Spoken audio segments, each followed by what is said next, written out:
நான் தெளிவாக சொல்லுகிறேன், ஈரான் ஒரு சாதாரண நாடில்லை, ஒரு மிகப்பெரிய மிகவும் வலுவான நாடு. பலர் நினைத்தார்கள் ஈரான் அமைதியாக இருக்கும் என்று. ஆனா இல்லை, அவர்கள் அப்படி இல்ல. வளைகுடா நாடுகள் மீது தாக்குதல் யாரும் எதிர்பார்க்கல, யாரும் இல்லை. ஆனால் என்ன நடந்தது தெரியுமா? அவர்கள் சரணடையவில்லை, திருப்பி தாக்கினர், மிக வலுவாக தாக்கினர். இது உலகத்துக்கு ஒரு சிக்னல், ஒரு பெரிய மெசேஜ். ஈரான் ஒரு மிகப்பெரிய வல்லரசு, அவர்களுக்கு மிகப்பெரிய சக்தி இருக்கு, உண்மையான சக்தி. நாங்கள் பல நாடுகள் மூலம் பேசினோம், பல முறை சொன்னோம் இந்த போரை நிறுத்துங்கள் என்று. நாங்கள் வேண்டுகோள் வைத்தோம், மீண்டும் மீண்டும் கேட்டோம்.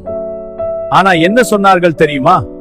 நிறுத்த முடியாது என்று சொன்னார்கள், நேராக சொன்னார்கள். அவர்கள் என்ன சொல்கிறார்கள் தெரியுமா? கண்ணுக்கு கண்ணு, அதுதான் அவர்கள் சொல்கிறார்கள். எங்கள் தலைவரை குறிக்கொண்டீர்கள், அவர்கள் சொல்றாங்க. இஸ்ரேலின் தலைவரை பெஞ்சமின் நெதன்யாஹு வைக்கொள்ளும் வரை இந்த போர் நிற்காது, நிறுத்தினால் எங்கள் மக்கள் எங்களை மன்னிக்க மாட்டார்கள் என்று சொல்கிறார்கள். நாங்கள் கொல்லுவோம் அல்லது அவரை தற்கொலை பண்ணிக்க சொல்லுங்கள், அப்போதுதான் நாங்கள் நிறுத்துவோம் என்று சொல்லிவிட்டார்கள். நேராக சொல்கிறார்கள், எந்த தயக்கமும் இல்லாமல் சொல்கிறார்கள். இது மிகவும் ஆபத்தான சிந்தனை, மிகவும் ஆபத்தான நிலைமை.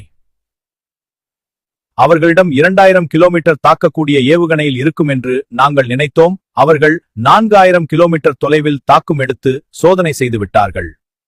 ஆனால் இன்னும் அவர்களிடம் 9000 கிலோமீட்டர் வரை தாக்கும் ஏவுகணைகள் இருக்கின்றது. அதை நினைத்து எங்களுக்கு பயமாக உள்ளது. இப்படி சென்றால் இந்த நிலைமை கட்டுப்பாட்டை மீறும். நான் சொல்கிறேன், உலகம் முழுவதும் இதை பார்க்கிறது, மிகுந்த கவலையுடன் பார்க்கிறது.